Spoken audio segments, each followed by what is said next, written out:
Hello everyone, and welcome to Work Smarter with Salesforce Automation. My name is Mark Baseman, and I'm a Customer Success Evangelist with Salesforce.org. This is the second part of our Optimizing Salesforce series. In our webinar last week, we discussed how to assess and streamline your org using simple point-and-click customizations. Today, we'll be taking optimization a step further and talk about how to automate business processes using native Salesforce tools. Let's get started. Before I begin, just a quick note that when considering future developments, whether by Salesforce.org, Salesforce.com, or with any other solution provider, you should always base your purchasing decisions on what's currently available. You can ask questions at any point in this webinar by using the question widget in the GoToWebinar control panel. We have several people who are answering questions today. Judy Sohn, Kristen Dorridge, and Nicole Damstetter will be on the line. So thanks so much to those folks who are responding to questions. We are also recording this session, and you will receive a copy of the recording and the slide deck in an email. If you need more information after the presentation, please visit the Automation and Workflows group in the Power of Us Hub.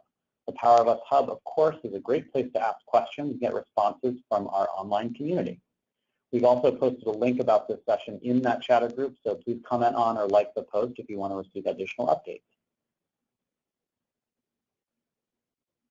Our learning objective today is twofold.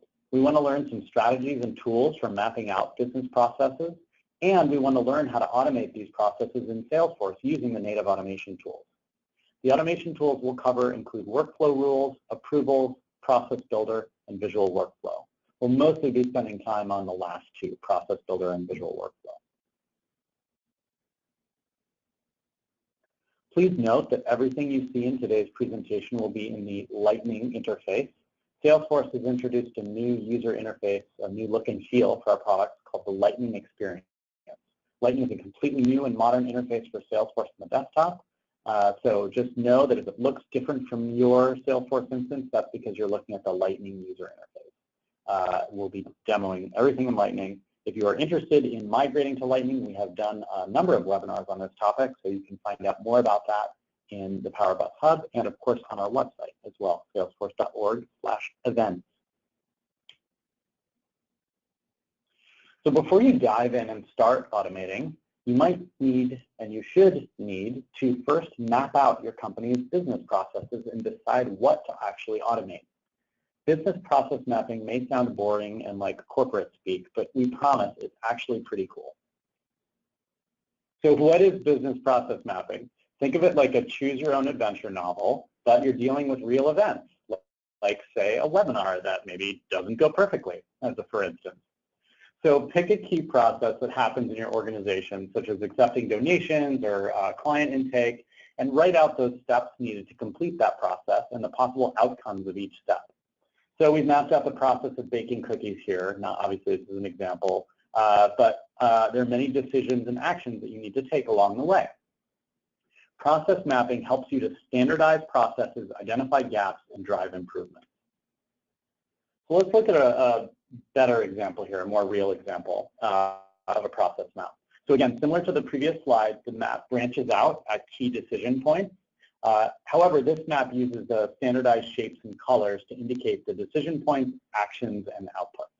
This is really helpful when your processes are complex and you want to visualize your business processes holistically. We're going to go over some of the tools that you can use to create diagrams like this in a couple of slides.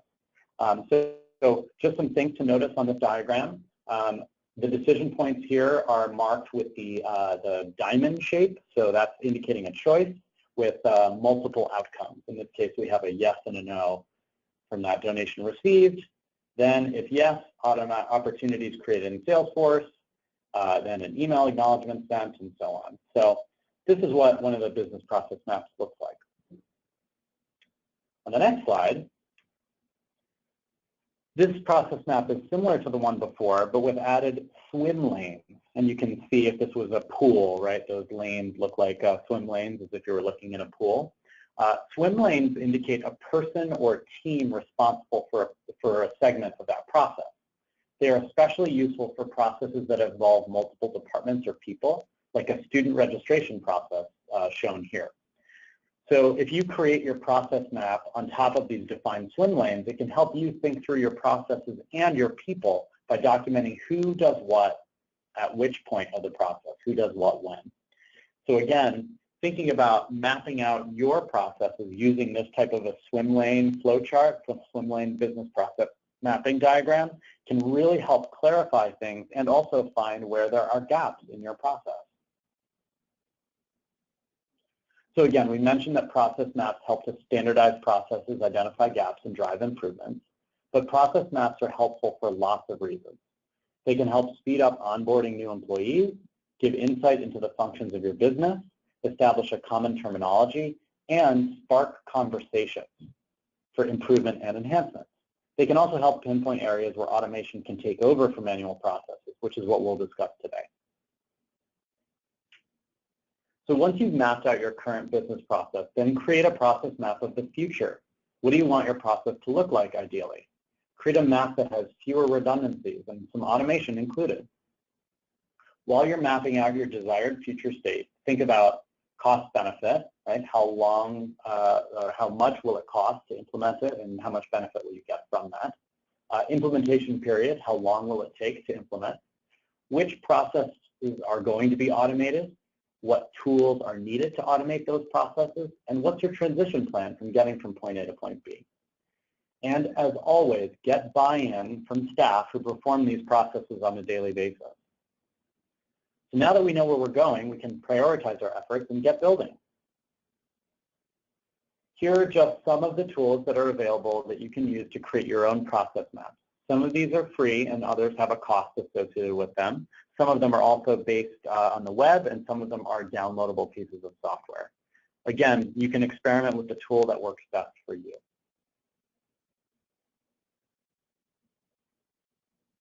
So before I move on to the next section, are there any questions that have come in about business process mapping, swim lanes, anything like that? Kristen, I'll start with you. No questions. Just wanted to remind everybody that we'll be emailing you the slide deck and the recording tomorrow. Awesome. Judy, any questions about business process maps? No, they're actually the entire queue. It's just people just happy to be back here. So there really aren't any questions about the content yet. That's to come. Great. Okay, awesome. I'll tell you what, let's get into the good stuff. So, but remember, business process mapping is super important, but now let's get into the Salesforce stuff. There are 4 native automation options that are available in Salesforce: workflow rules, visual workflow, process builder, and approvals. So let's say you're just starting out. You know that you need to automate, but you don't know which path to take. Well, good news. There is actually a Trailhead module, and Trailhead, of course, being our online learning platform. Hopefully you already have spent some time there.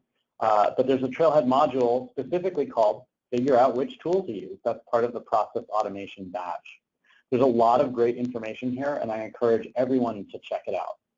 Within that trail, there's this really cool matrix that you can use to help you determine which tool best meets your needs in a given scenario. For example, you can use Process Builder for when multiple actions might need to occur. If A happens, then do B, but if C happens, then do D. You might use workflow rules for very simple cases, although I'm going to talk about those in a minute.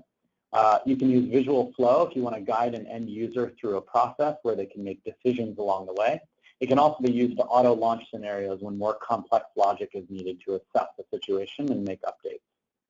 We won't go into approvals too much, but it's used for single if-then situations when you need to assign a task to someone. So let's walk through a specific scenario and show you what it's like to use Process Builder. If you've joined us in any of these past webinars, you'll recognize good old Grumpy Cat. So Grumpy Cat works at the Grumpy Cat Foundation that rescues and rehabilitates animals.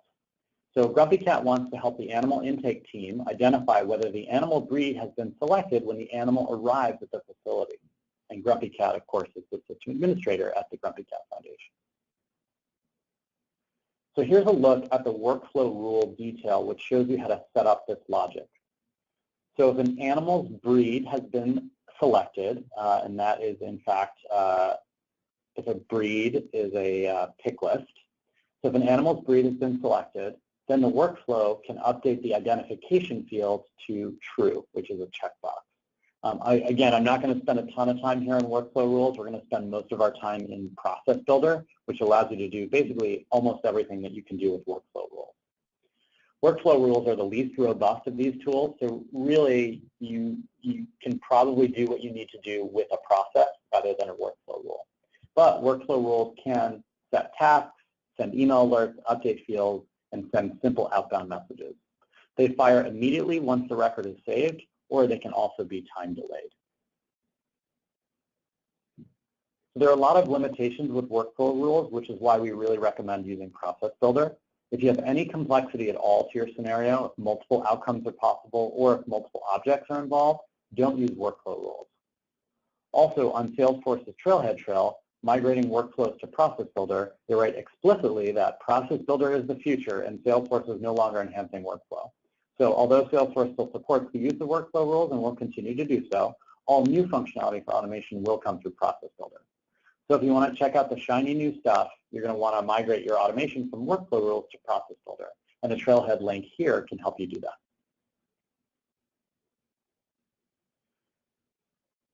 So we only have a little bit of time to go over approvals, but again, there's another Trailhead trail to check out more information about those. So an approval process is an automated process that your org can use to approve records in Salesforce.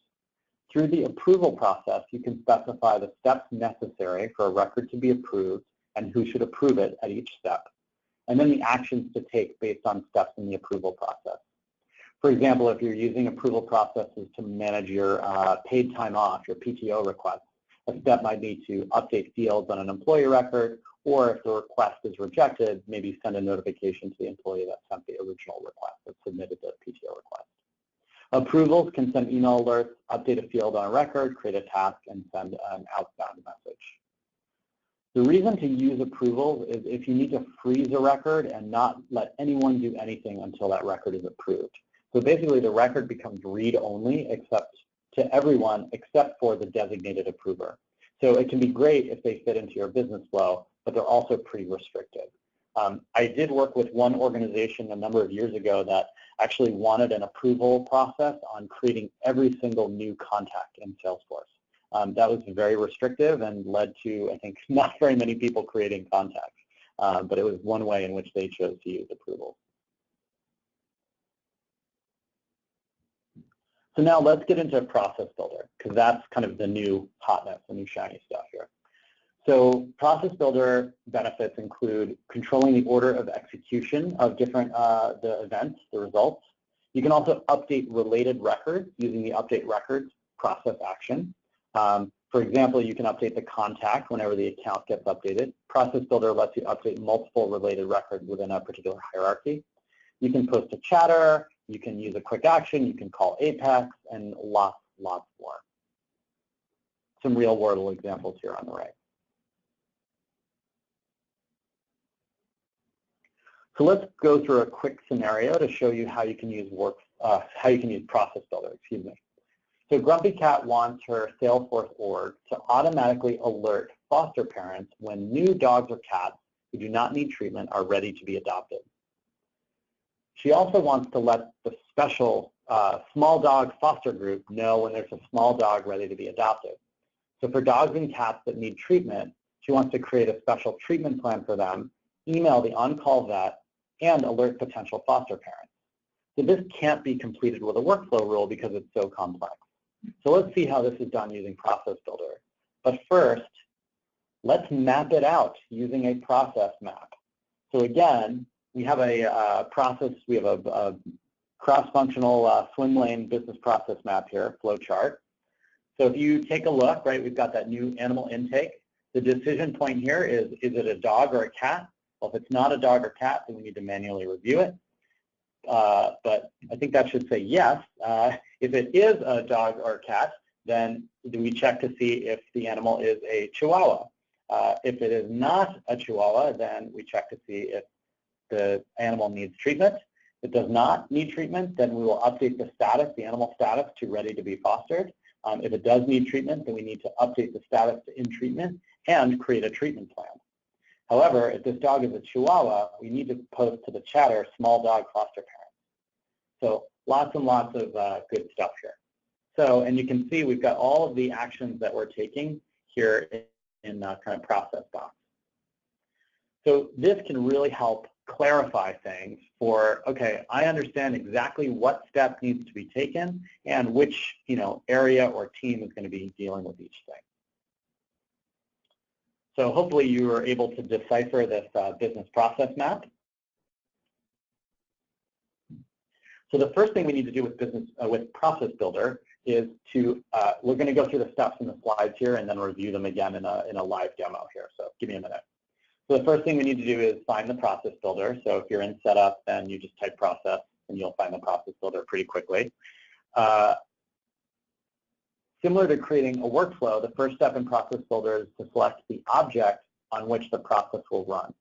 And then you have to choose which action you want to trigger the process. In our case, we want the process to run only when a record is created on the animal object. These records represent our new animal coming in that we want to put up for adoption. There's also an option here for when a record is created or edited that then meets the criteria. So you can see how you might want to use this for if something is edited to then meet a criteria, then you might want to kick stuff off. So as a for instance, right, if I create a donation that's a $500 donation, but my criteria is that we only send out the alert for donations above $1,000. If I have a follow-up conversation with my potential donor and it turns out that they're actually going to give us $10,000, well, I'm going to edit my opportunity record, and by updating that amount, that could then, I edit the record, and that will then trigger the action. So anyway, just a hypothetical, so the difference between just creating a record versus creating or editing. So the first thing you need to do here is define your criteria for executing the actions when a new animal record is created. So again, thinking through what criteria need to be met in order for the action to kick off. So in Process Builder, you can do three things. You can set conditional criteria. So if these conditions are met, so animal equals dog, for example, then run this process.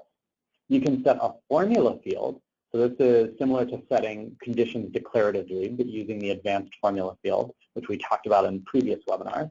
So you can set a formula that evaluates to true, or you don't have to set any criteria. That means that the process will just run every single time a record is created or created and edited, depending on your settings in the previous step. So the first thing that Grumpy Cat wants to do is automatically post to chatter every time a new dog comes in that does not need treatment. So she sets the automation to occur when a new animal record has been created that meets the following criteria. The animal type is equal to dog, and the needs treatment field is equal to false. And that's just a checkbox. So our options are true and false. And you can see the conditions here are just below, all conditions are met. But Grumpy Cat also wants to include cats in this scenario, because you can't forget about the cats. Everybody loves the cats. Process Builder allows you to create complex logic by combining multiple criteria. And this is why these are much better than workflow rules, because you can have multiple criteria. So if you choose to do this using these conditions, then you can customize the logic and create an and or statement similar to the statement highlighted here. So in this case, we have multiple conditions, right? We have the criteria for executing actions is animal equals dog, or animal equals cat, and treatment equals false. So the animal is a cat or a dog, and they do not need treatment. That's what we want, right? So again, you can see these and or are your friends to help determine which criteria. So sometimes it helps to just write this stuff out in kind of human form and then back your way into figuring out exactly what the criteria are. Doing that translation eventually becomes second nature, I promise. Or, as we said before, you could choose to do this using formulas. In that case, if you did want to try to do this using a formula, this is what the formula would look like. And when this formula evaluates to true, it will run the process. I prefer to use the conditions are met because I find those to be, frankly, more readable to average humans than the formula. However, you can figure out, looking at this formula, exactly what's happening. I'm not going to spend any more time on this. You can check out Trailhead for doing more formulas. So after setting the criteria, you can define what actions you want to occur. And here's where we see the biggest difference from a workflow. Look at all those action options. You can do a lot of cool stuff. So you figure out which one works best for you. In Grumpy Cat's case, when we have new dogs and cats that don't need treatment, we're going to update their animal records to have a status of ready to be fostered. This will help the adoption team start their work of placing the animal in foster care and helping share the news of the new animal. But Process Builder allows you to do more than that. You can not only update the object that started your automation, but also update all of the related objects associated with it. So you could update accounts from contacts, opportunities, contacts from opportunities, and so on. So it's pretty great. You can also condense multiple workflow rules into a single process. For example, if we have one workflow that assigns dogs and cats that do not need treatment, and then we have another workflow for when a dog or cat comes in that needs treatment, we can put both of those workflows into the same process. So if you do have a bunch of workflow rules, in fact, the NPSP does have some workflow rules that come out of the box, so don't worry about those. But if you have additional workflow rules, you may be able to use Process Builder to condense multiple workflow rules into one. So I'm just about to go into the demo, and I want to show you what this looks like. But I'd love to hear if any questions have come in as I've gone through this, and hopefully I'll answer them during the demo. So while I'm bringing up my sample org, Kristen, any questions about what I've talked about so far? I know I've gone through a lot of stuff. Yeah, there was a question about if there is a lot of difference in Process Builder in Classic versus Lightning, and if you need to enable Lightning to use Process Builder. There is, I'm going to go with almost no difference, if not actually no difference, between Lightning and Classic as it relates to Process Builder, because Process Builder is built basically with the new interface. And you do not need to enable Lightning to use Process Builder. Process Builder is available as Classic. Yeah, that's what we told folks. Thanks, Mark. Yep. Judy, any good questions for everyone to hear? The questions came and you answered them right afterwards. So let's, I think, given our time, I'm fine. Let's just move on. Great. I'm going to move on. Nikki, sorry, I'm moving us on. Don't worry. I'll ask for you for flow questions. So our new dogs and cats is the name of the process. Oh, and just to note, you can have both processes that are active and inactive. If you want to make a change to a process, you do have to deactivate the process. Note that there are multiple versions of this process. So you can see that, let me look at the new dogs and cats process here. Let's take a look at the whole thing. So animal is the object. We have a custom object here called animal. And if I look in Salesforce, here's what an animal looks like. Here's Badger, the German pinscher. Let me pop back to Process Builder. So when animal is created, then what's our criteria? We're looking for a dog or a cat where they don't need treatment. And again, treatment needed, checkbox on the record. So if it's a dog or a cat that does not need treatment, then what do we do? The immediate actions are we update the status to ready to be fostered, and we post to our chatter group, Grumpy Cat Foster Parents. And you can see there's a little message here that says we have a wonderful new animal named animal. You can see we're using some merge fields here, very cool, that needs to be fostered. Please check out their bio here with a link back to that record. So let's just create a new, actually, we're a little tight on time here. I want to make sure we get through all this. So, so that's the first thing, right? So this is for dogs or cats. Dogs or cats that do not need treatment will get automatically posted there, right? But we're going to go to evaluate the next criteria. So keep on going. So now the next decision point is this a Chihuahua? So criteria name Chihuahua. So we're checking if the animal breed equals, and there's a pick list on the animal record that has a breed of Chihuahua. So if the animal is a Chihuahua, what are we going to do? Well, our immediate action here is post to Chatter. So we're going to post to the Chihuahua Lovers Foster Parents group. And again, we're going to have a special message here that says we have a wonderful new animal named blah that needs to be fostered. Please check out their bio. And then stop.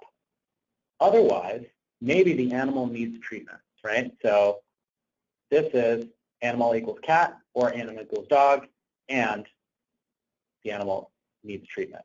So again, we're anding all of these conditions. Oh, I'm sorry, cat or dog and treatment.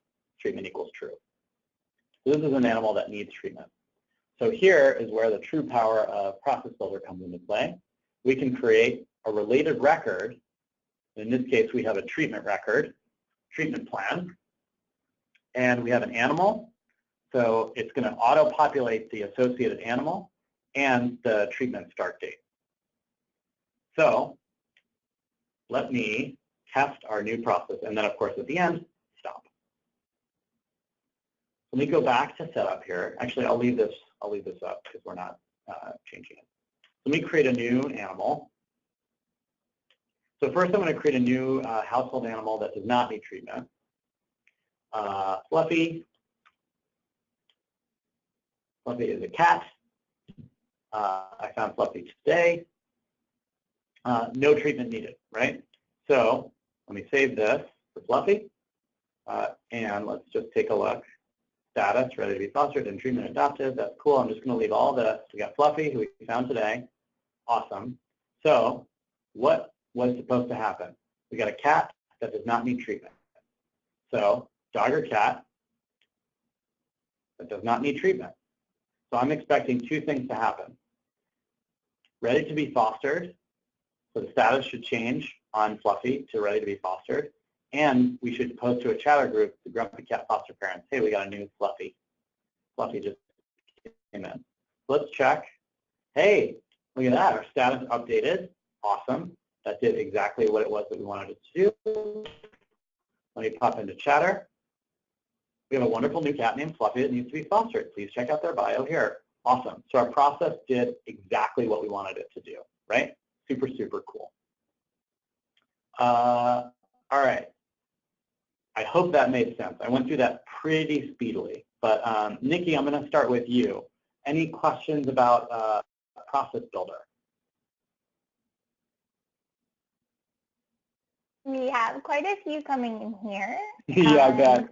But I think one of the great ones that we just wanted to answer for everyone is that the Process Builder does work with related records.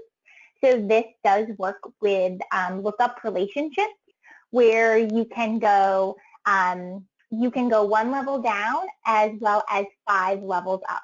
So that's a key feature of why Process Builder is a lot more robust than workflow. Awesome. Thank you, Nikki. Appreciate it. And for everybody that doesn't know, Nikki is basically the expert who created much of this presentation and the demo. So thank you very much for that, Nikki. Judy, any question that came in that's good for everyone? There are a lot of questions here. Yeah, Nikki handled the first one. There was a question which is interesting about when you're inserting an ID in process, when would you use an 18-character versus 15-character ID? So. Interesting question. I don't know that it matters, but I'll be honest with you. Hey, Nikki, can you answer this one? It does matter in certain points.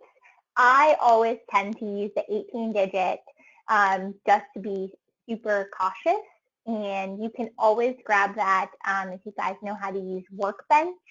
It's a great tool to help you find the 18-character ID, as well as there's some great Chrome extensions which can help you find that 18-character ID as well. That is great. Thank you.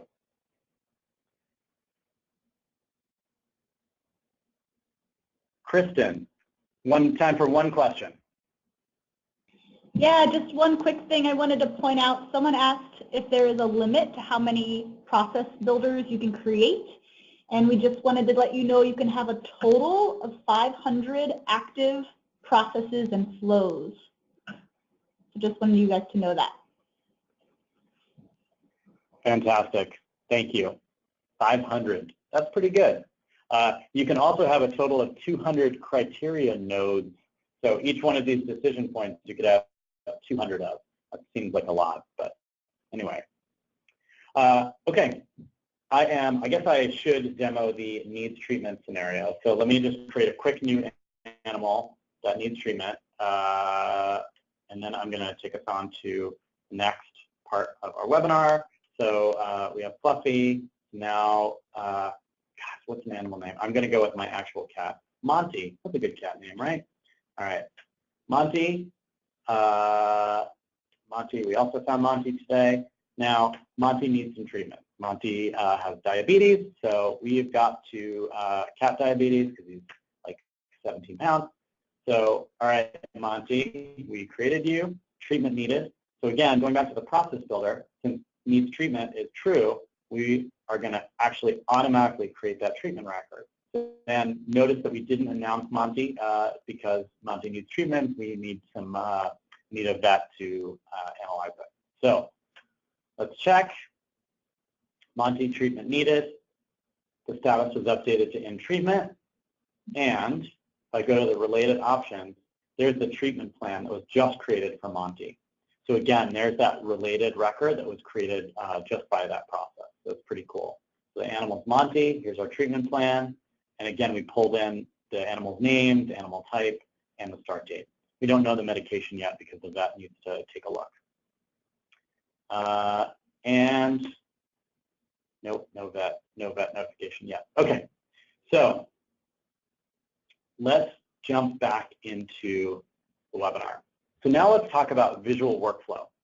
This is kind of the Cadillac of the automation tools, and this is kind of the next level up from Process Builder. So if you're confused by Process Builder, visual workflow is probably going to be even more of a mystery to you. But don't be scared because there's a lot of really powerful stuff here.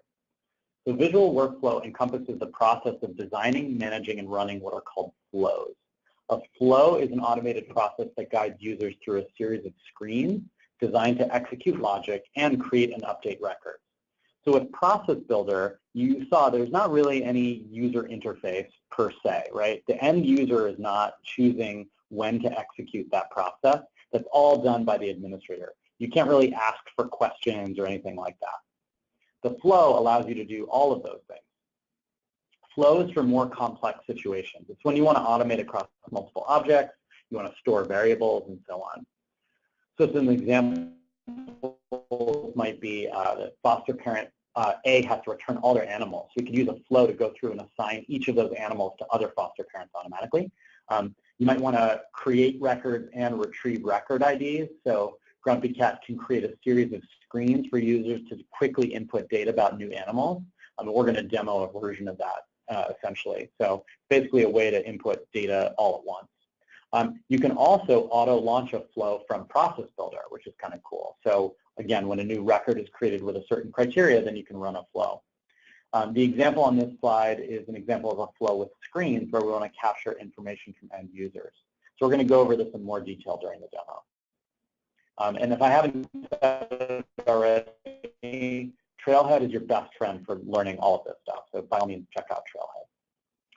So the best way to figure out whether you need to use visual workflow is by asking, do I need to get information from a user other than just by getting it from a record? Do I actually need to solicit other information? Are there multiple variables involved?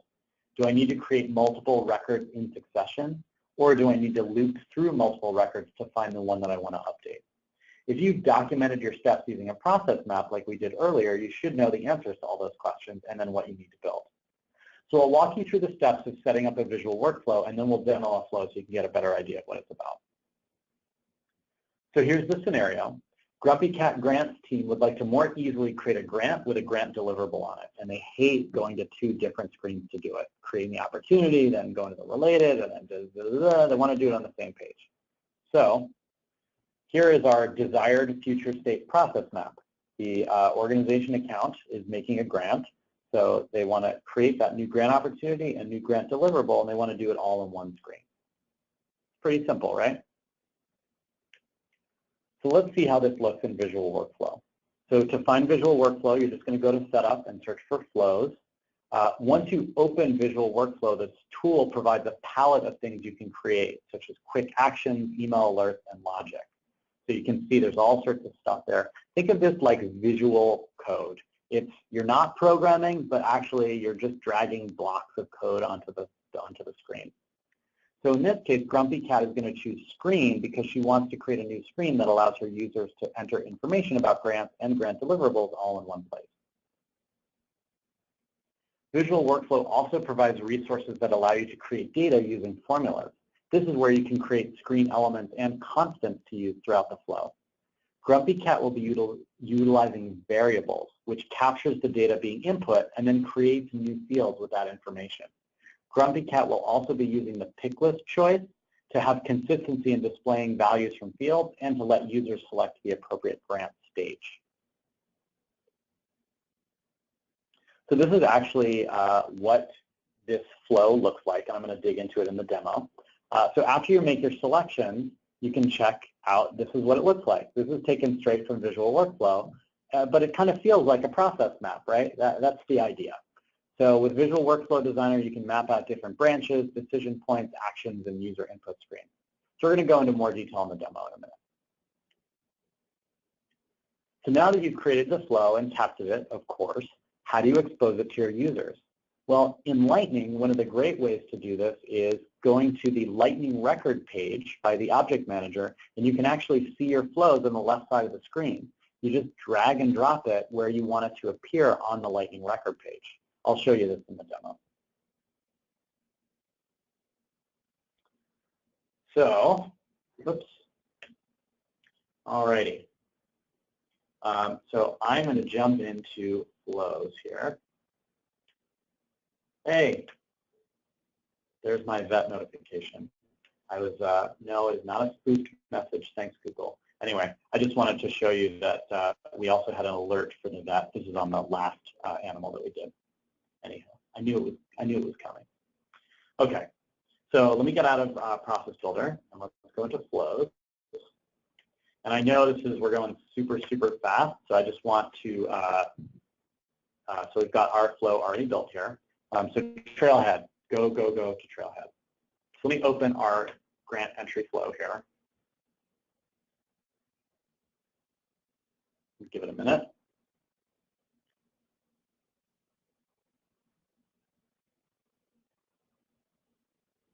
And while I'm opening the flow, I want to show you actually what this looks like. Sometimes it's helpful to see the kind of end state here. So here I am on my Salesforce.org account. Here is the Simply Grant Entry flow that we've put right on the record page. So I just want to show you how this works. I'm going to give us a close date. So maybe we're going to get this, I think we're going to get the grant October 31st, Halloween. It's going to be a $5,000 grant. And actually, I think we're going to get the grant sooner, but there's going to be a deliverable that's going to happen on Halloween. So I think we're going to get this grant July 31st. And the grant deliverable name is going to be Halloween report. This is going to be an interim report on our grant. That is going to be due, as I said, on Halloween. And make sure to wear a fun costume. Okay, so when I click next, what's going to happen is it will automatically create this grant with, and it will automatically create the associated grant deliverable. So again, this cool entry screen is done using a flow. And actually, while this is still up, let me pop into the Flow Designer, and let's see what we're doing here. So the first thing we do in the flow is we actually look up the record. So we need to get the information about which account is associated, because we need the account information to then associate the opportunity. So now, let me check out the screen here, the new grant screen. And now if you see, there's that close date, amount, grant deliverable name, grant delivery type, due date, and deliverable comment.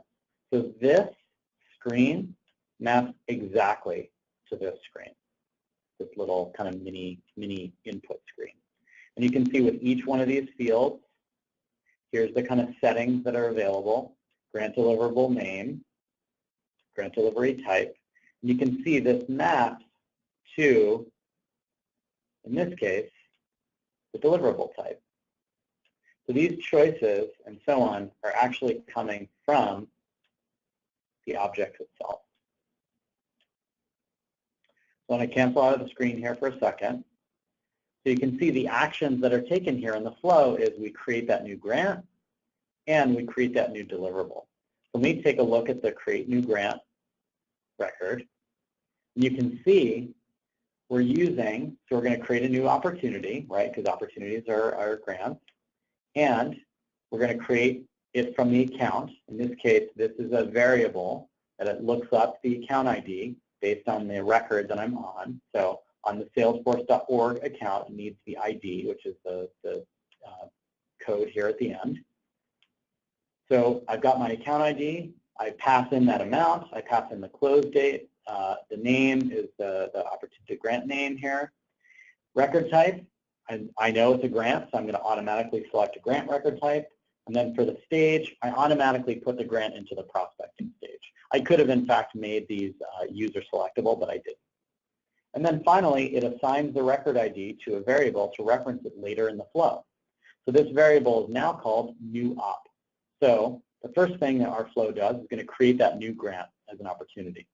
Then it's going to create the deliverable using the deliverable information. So we can see, hey, here's our grant deadline. So it's going to create a grant deliverable here with a grant deliverable name that I put a delivery type. And again, there's the deliverable. The last thing that happens is we get a grant created screen. You've created a grant opportunity. So let's actually do it. I'm going to click next. So now I can see in my related opportunities here, there's the sales, sorry, did I do it? Finish. Now let's take a look at my opportunities. There it is, Salesforce.org grant. So here's that $5,000 grant. And again, it's still in the prospecting stage. And if I look at related, I can see here's that grant deliverable right here. So that's the Halloween report that's due on Halloween. So again, what we were able to do using the flow is essentially use a screen to gather input from users and then create multiple records associated with the information that I put in. So I know that was a lot of information and it's super confusing. So I would love to hear what questions people have. I'm going to start with Nikki again. Mark, I think people are just absorbing how Flow will work right now. No specific questions on Flow right now. Okay, all right, they're blown away. Judy, anything? Well, this actually goes back to some questions that folks had at Process Builder, but I think it applies here. Don't mean to put words in your mouth, but there were a bunch of questions about testing, and this might be a good time to talk about the fact that all this works really great in sandboxes. When you're experimenting, not to do it in your production instance, perhaps? Yeah, absolutely, and I thank you, Judy. That's a super great point. So in this case, this Salesforce instance that I'm using is one that I'm using just for this webinar. However, if this was my live Salesforce instance, I would be very hesitant to do any sort of testing in my live production instance. So just a reminder, you should always, and this is in fact a perfect use of sandboxes, but any type of testing or creating new automation and stuff, do that in a sandbox first. Sandboxes are your test environment, and let me just pop into setup here. Let me make sure that here we go, sandboxes.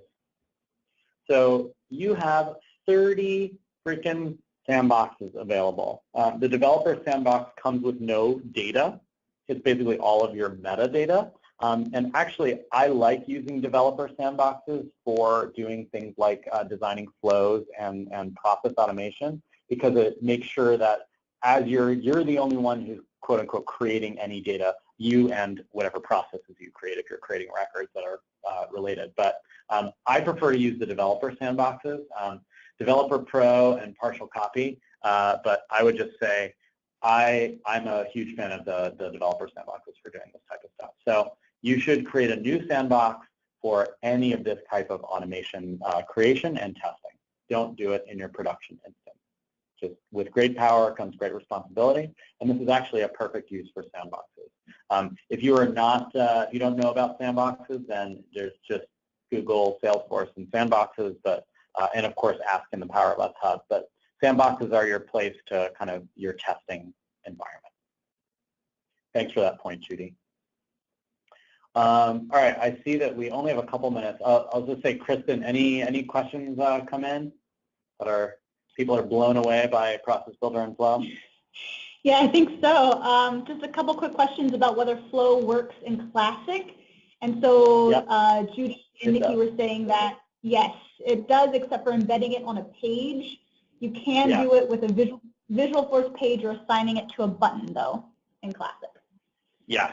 In Classic, you have to create a simple Visualforce page. It's actually not very difficult to do.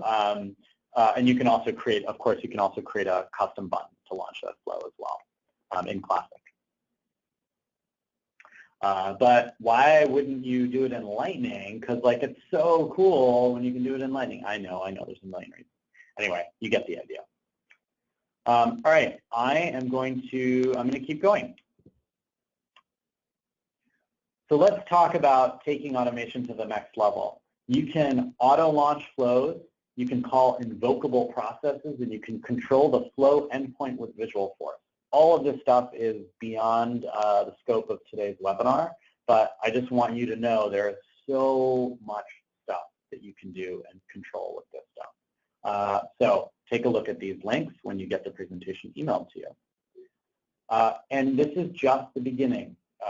There are some things you can do this week to get started automating your org. Map out a business process. Pick an area that's right for automation, and as we've said before, practice automating in your sandbox. Don't do it in your production org. There are some more resources here for you to explore when we send you this deck tomorrow. And we have some accelerators. So if you are a Premier Success customer, and you would know if you were a Premier Success customer because you would have purchased Premier Success, we have accelerators, which are limited short-term engagements with Salesforce.com employees designed to speed up your time to value, tailored towards automation. If you're a standard Success customer, that's basically anyone who hasn't purchased Premier, then you can join our Circles of Success, which are interactive small group clinics on a variety of adoption topics. And of course, everyone should join the Automation and Workflows chatter group in the Power of Us Hub, where you can ask all sorts of questions about this. We have a bunch of experts in there, including myself and Nikki and Judy. Also, don't forget about our weekly office hours. These are every Friday from 9 to 10 Pacific, 12 to 1 Eastern. And you don't have to register beforehand. You just can dial right in and get live help from Salesforce experts and hear a great conversation about lots and lots of Salesforce stuff.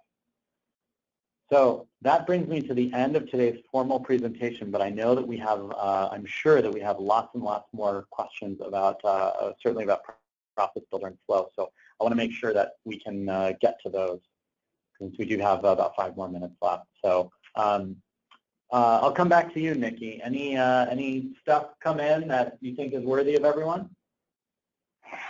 We just have some questions about using Flow in Classic and how that will work, and kind of a follow-up about, is there any reason to not update from the Classic interface to the Lightning interface? So I'll answer the second question first. We have whole webinars designed to guide you through that process. The Classic to Lightning upgrade does entail some amount of work. It's not trivial. It is definitely doable by everyone on this call, but it does require some effort. So I guess what I would say is take a look at our past webinars, and there's actually a Migrating to Lightning group in the Power of Us Hub where we link to all of those things. So That's the second question. And then the first part of the question was about flow and using flow in Classic. Was there anything specific that jumped out at you? We were just talking about the visual force page that needs to be created to launch a flow from a button. Yeah, I'm not going to do that on this webinar. I'm just going to point you to Trailhead on that one. But I don't think it's that hard is the short version. But of course, post in the hub. We'll get you the code. Judy. Okay, I think, here's one. Once everybody's listening and they're in their sandboxes doing great flows and workflows, how do you then get it to production? Haha, you need the magic of change sets. And I think that is probably a topic for a future webinar. So there are a couple of different ways to migrate things from sandbox to production. The thing that I'm talking about is, I don't think I can demo it here because I don't have any sandboxes set up. But what you want to do is you want to create what's known as a change set. And basically it's a way for you to kind of package stuff up, as it were, and then push it from your sandbox to your production org. It's a little bit out of scope for today. Also, depending on how complex your flow is, to be totally honest with you, sometimes, let's call it this, depending on how complex your process builder process is, sometimes rebuilding your process in your production org is actually less work than creating a change set. So I guess I would say that it depends. You can create a change set, which is a little bit more involved, and I'm not going to cover on today's webinar, or you can rebuild the process or flow. But very good question. For more information about change sets, definitely take a look at I don't know if there's a change set trail yet, but there's definitely a lot of help documentation here. But the idea behind change sets is you can create so from your sandbox org, you create an outbound change set to your production org. Judy, I feel like we did a presentation on this maybe 4 years ago, 5 years ago at Dreamforce, maybe longer than that. So there are definitely Dreamforce presentations about this.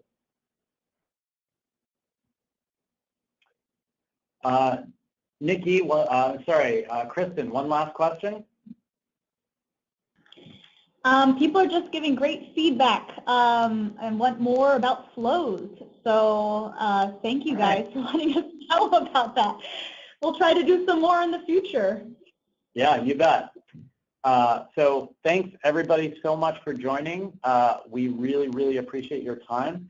Please give us feedback on today's webinar. If you want more, we want to do more. So yeah, let us know what you thought, and thanks so much for your time today. Take care, everyone.